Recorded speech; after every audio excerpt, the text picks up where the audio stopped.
I'm getting kind of nervous. The wind's blowing in a little bit. All right, now for the first pitch. Let's hear it for Jack Fox, everybody.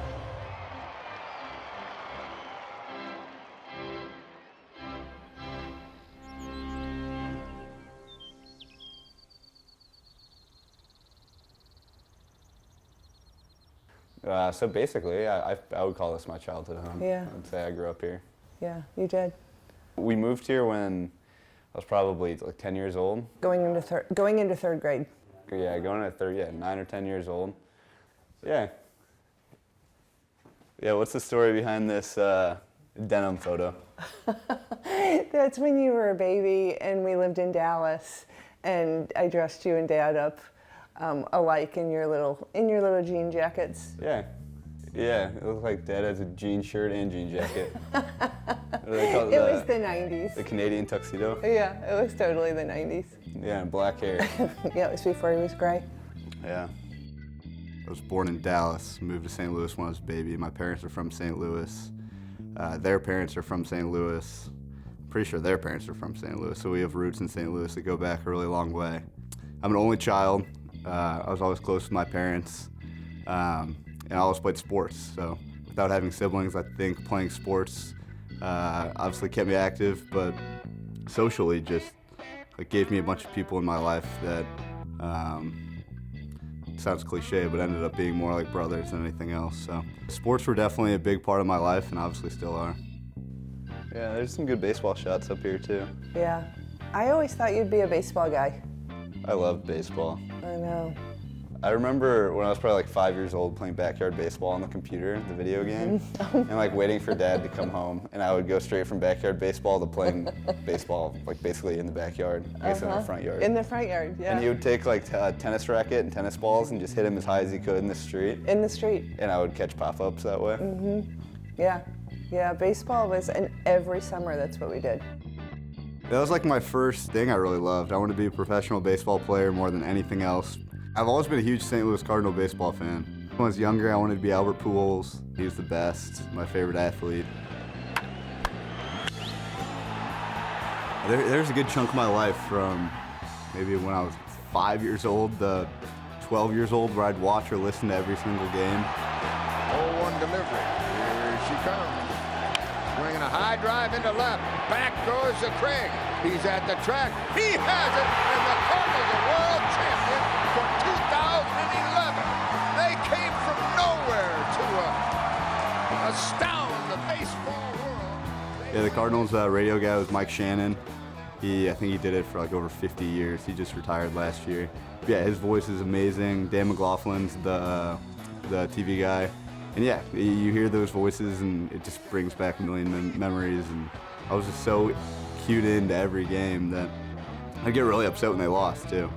Like I remember being like 10 years old and like crying when they lose a game, like refusing to watch SportsCenter the next day.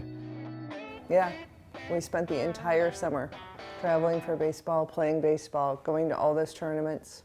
Yeah, and it's funny that the best memories of doing baseball was like literally in the front yard of our house. Like that's definitely something looking back on it. Like that stuff means more than just the like tournaments and all that random stuff. Oh, that's super sweet, Jack. That's super sweet. And this, I don't like this photo at all. The one where I'm like waving to the crowd at the Chiefs game. Oh, I know my friends did that. They remember they came down and they got your attention. It's funny how many Chiefs photos we have up here. There's like 4 Chiefs photos. I know.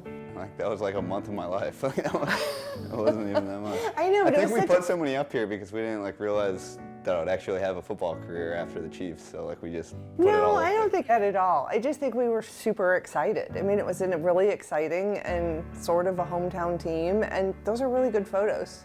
Yeah. So I got cut from the Chiefs after training camp my rookie year in 19.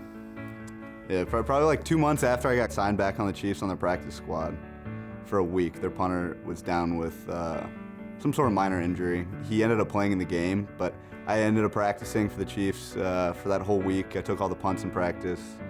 And then I got cut from the Chiefs, and they actually Ubered me home to St. Louis. They had no flights going out that night, so they sent me home on an Uber. Dark nights seem long. Think I've just about moved on. So that was a pretty tough, like 4-hour Uber ride home. I'm drowning in all the hours I spent. I've learned to block it out. Dark nights seem long. I went home to my parents' house in St. Louis. I lived in my bedroom, my childhood bedroom, for a long time. It's why I don't want people to really know I'm a football player right off the bat, because it just wasn't that long ago that I was absolutely a normal person sleeping in my parents' house, trying to figure out what I'm gonna do with my life. So I feel like when people see NFL players, just professional athletes in general, they put us on a pedestal, they act like we're maybe not better than the normal person, but more important sometimes. And I almost feel uncomfortable when people look at me like somebody more than I actually am. Dark nights seem long. Think I've just about moved on.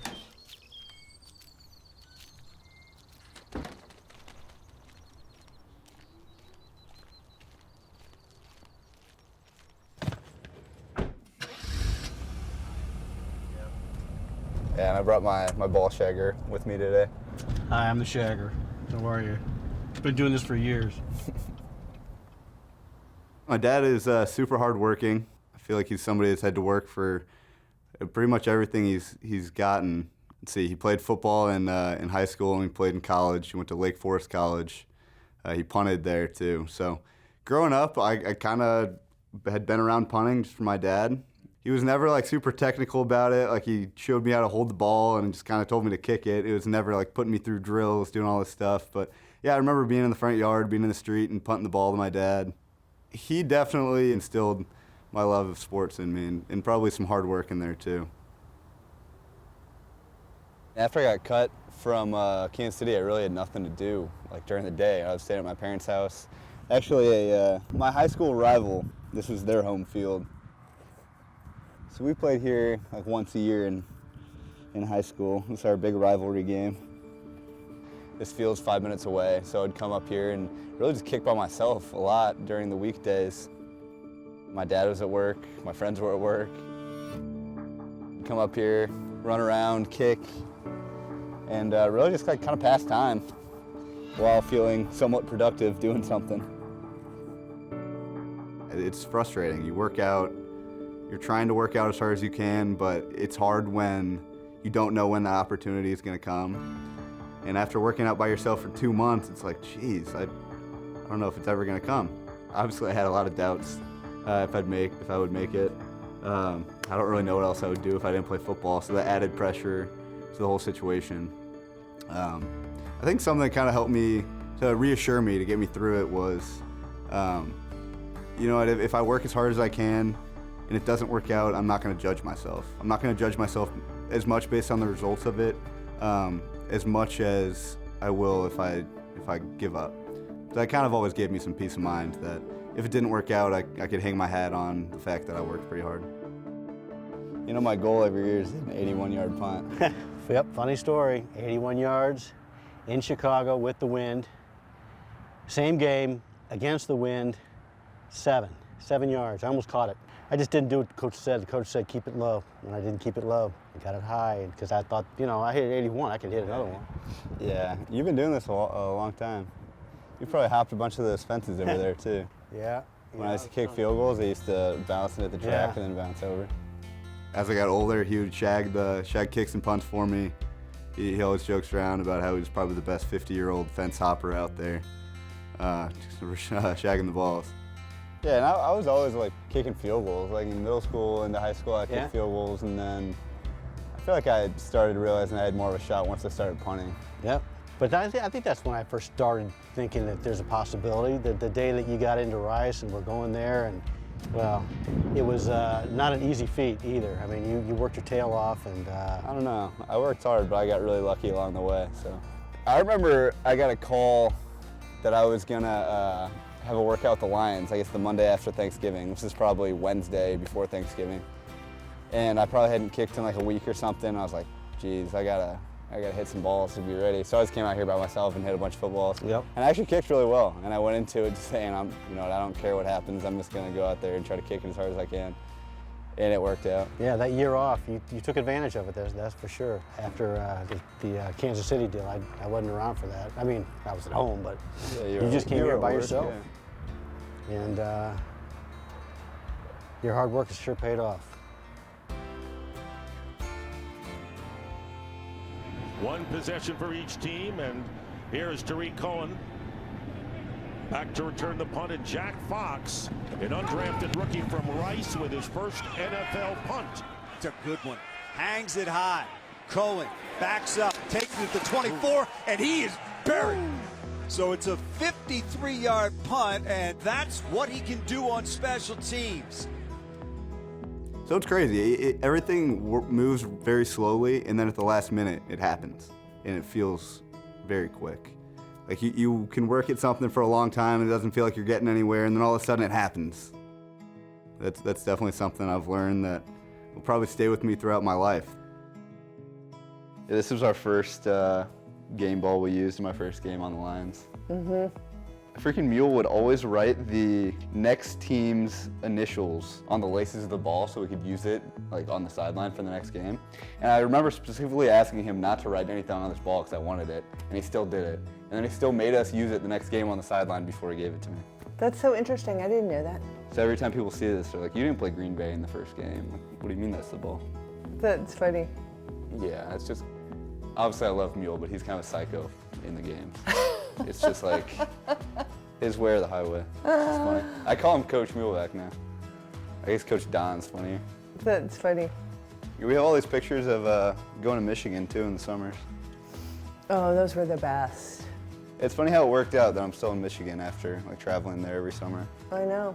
I grew up like every summer was like that was the biggest like week of the year was going to Michigan. That was our family vacation. That's what we did. Yeah. And little did we know that. Yeah, it's funny how it worked out. Because like growing up, that was my favorite place.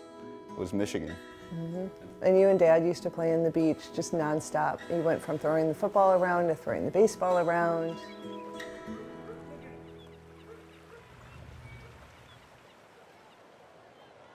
Yeah, they got me doing the first pitch, and I'm going to punt a ball to center field. Punt to center field? Yeah, they want me to punt it to center field and then turn around and throw a strike. So I might need you to come out there and start drawing lines in the same. That'd be awesome. So where's home for you during off season? I rent in Detroit, so I'm in Detroit a lot, but I'm from here, so I come here a lot too. Cool. Love that. Yeah, man. Lifelong Cardinal fan. I have a lot of pride of being from St. Louis. I feel like it's a little bit of like an underdog mentality. It's a lot of really nice people that work really hard, and I think that correlates to Detroit too. I think there's a lot of people that would say the same thing about Detroit. Big sports city. Everybody loves sports. Everybody has a lot of pride in their team and really where they're from. So, but yeah, I just think throwing the first pitch out of a Cardinal game would be really cool. Well, how about that? Probably a Major League Baseball first, the first punt. All right, now for the first pitch. Let's hear it for Jack Fox, everybody.